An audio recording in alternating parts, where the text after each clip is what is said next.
limits, man. Okay, calm down. Joining us is Matthew Hoh, who is a senior fellow with the Center for International Policy. He is a 100% disabled Marine combat veteran, and in 2009, he resigned his position with the State Department in Afghanistan in protest of the escalation of the war. He's a candidate with the Green Party to represent North Carolina in the U.S. Senate in 2022. So welcome, Matthew. Hey, Katie. Thanks for having me on. I want to talk to you about so many other things like war, what made you want to run in the first place, but let's just get this scandal kind of out of the way. Let's dig into that first. Can you tell people about the ways that you're facing a kind of double-pronged battle from both the Board of Elections and the National Democratic Institution? Behemoth? Yeah. I prefer Leviathan, but Behemoth is certainly, but yeah, thanks for this opportunity, Katie. Yeah. So in order for the North Carolina Green Party to get on the ballot, we needed to collect 13,865 signatures. We collected more than 22,500 signatures, met all the deadlines, did everything procedurally correct. When you do petitioning, right? As a Green Party candidate. As a Green Party candidate, in order to get the Green Party recognized as a political party in North Carolina. And then once we're recognized as a political party, then we can run candidates, right? So there's a whole process you go through where you go out there, you get the signatures, you turn them into the counties verify them. And then on June 1st, we had to turn in all our verified signatures to the state. We needed 13,865. We got 15,953 verified signatures. So we were over by 2,100. We turn them into the state on June 1st. The state has until July 1st to certify us as a political party. That July 1st date is important because not only does our certification have to occur by then, but we also have to have a nominating convention. We have to get our folks registered as Greens, and then our candidates have to go and file for candidacy. None of that can happen until we're certified, and it all has to be done by July 1st. So this just sets it up to show how much bad faith there was here on the state's part, because they don't schedule a certification meeting until June 30th. And that means if they had certified us, we would have had less than a day to get all those other things done. But anyway, again, we had 2,100 more verified signatures than we needed. Over the 30 days that the state held on to those signatures without certifying them, they investigated, as far as we know, about 200 signatures. We were never given any specifics, never told what the issues are, never said this is fraud, this is wrongdoing, and we cooperated with them fully.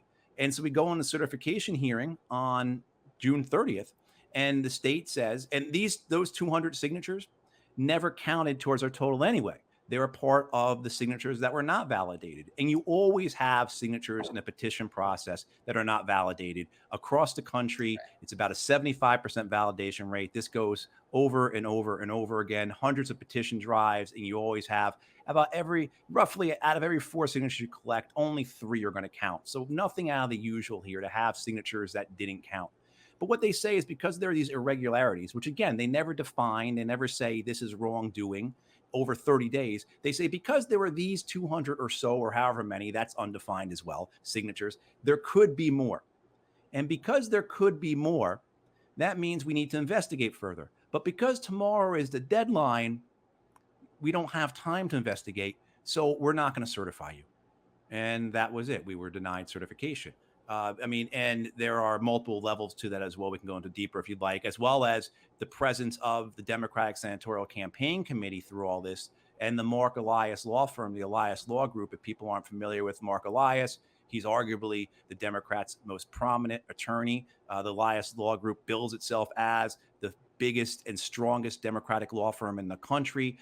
They came down here a few weeks ago. So we had that as well with the State Board of Elections. And that's why you're correct to say we are in a 2-front fight. Right. You tweeted out some text that you got. I just received this text. This is the Democratic Senatorial Campaign Committee. Yep. Committee attempting to subvert North Carolina's Green Party's successful petitioning for ballot access. They are proving that Dems nor GOP care for democracy, only maintaining power. Please help us fight back. And here's what the text said. So it says, "Hi, Matthew. My name's Drew, and we're texting you because your name was listed on a petition submitted to help place the Green Party and its candidates on the North Carolina ballot. in 2022 and 2024. We just want to confirm whether you signed this petition. And then they give you 4 options to respond with. 1, yes, I did sign. 2, no, I did not sign. 3, not sure. 4, wrong number. And then they give you the option to reply stop to end. And you write number 1, which is, again, you're saying that you had intentionally signed that petition. And then they write back, thank you for confirming. If the Green Party is on the ballot, it will give Republicans a huge advantage that will help them win in North Carolina in 2022 and 2024. In past elections, we've seen that the Green Party takes votes away from Democrats, which helps Republicans win.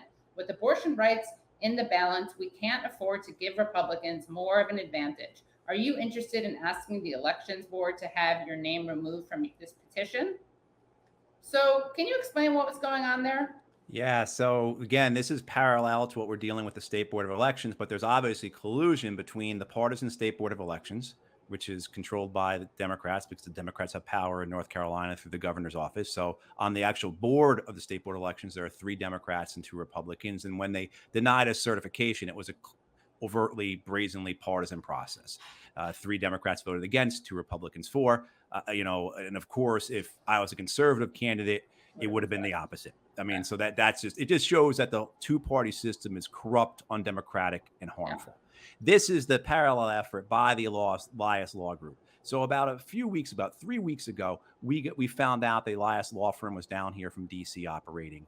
About 2.5 weeks ago, was it the smell of sulfur in the air? It was that brimstone. There was a bit of, you could see it in the, but really the stench of the corruption was clear. I mean, you could see this, and this is why we were notified of it by a journalist, because I mean, not to get too into the weeds in this, but one of the things about these petitions are that they're public records.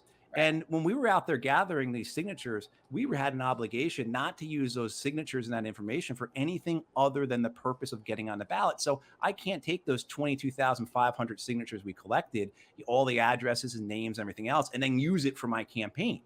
But here's the Elias Law Group. They come down, they get that public record right away, and then they're able to weaponize it, if you will, to steal the word you just used, right, in order for political purposes.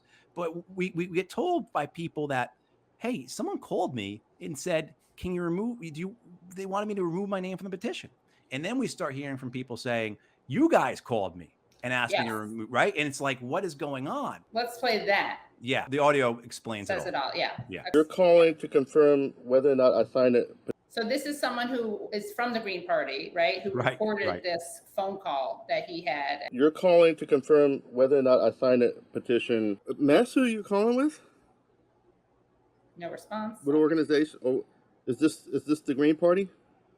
Yes. You're with the Green Party?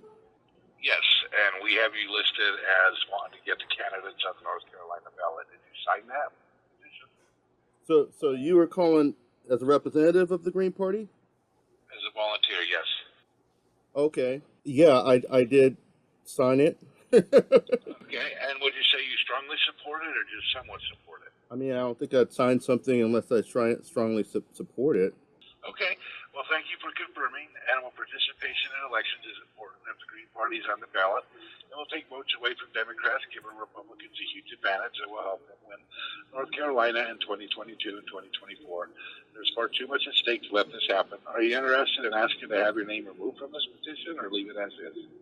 I'm confused. So if you're with the Green Party, why are you asking to remove? I'm sorry? Yes, I totally.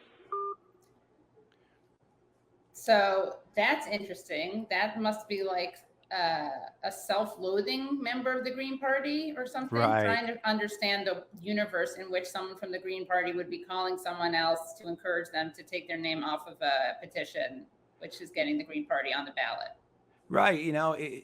What they were doing is sometimes they would say they're from the Democratic Party. Other times they would say, I'm not allowed to say where I'm calling from. And then sometimes they would say they're calling from the Green Party. When they start going door to door and going to people's homes, they actually were saying they were from either the Secretary of State's office or the State Board of Elections. So it was a deliberate effort to mislead people, to lie. in order to confuse them, in order to trick them, in order to bully them into removing their names from the petition. And, they only got about 140 out of 16,000 or so people to remove their names. And how many of those did it because they actually thought we were calling? I don't know. But that's what we were dealing with in parallel to this fight with the state, right? And you have this type of, again, it's deliberately lying to people in order to achieve their objective because what they're threatened by, Katie, is really two things. It's not me. It's not the Green Party. They're threatened by, one, the fact that our people went out there and they met a wave of enthusiasm to do something different, to build something, to have a different option electorally. And that's why we did so well with our petitions. And on the other side of that then is what they're really threatened by is this idea that on the ballot in November is going to be a party that represents working families, that people who are not represented otherwise will have representation. And what that means is that things like single payer, affordable housing, living wage, real action on the climate, ending the war on drugs, those things that are very dangerous to the profits of the biggest donors of the Democrats and Republicans will be on the ballot. And if we're not on the ballot, those things aren't on the ballot. Right. So this is why they work so hard to keep us off, because, this duopoly, the foundation of it is the money. And if the money is threatened, that's why they become so vicious and will do anything, including illegality, to keep people off the ballot. And the whole thing, again, is rotten. Somebody on Twitter said to me the other day, someone from overseas he said, and it really kind of captures it. You're telling me, he says, that in the U.S., in order for a political party or a candidate to get on the ballot, the other two political parties have to approve him or her? Are you kidding me? Is that real? And I said, yeah, that's actually how it works. Right. Talk about what is it? Foxes guarding the hen house. Yeah.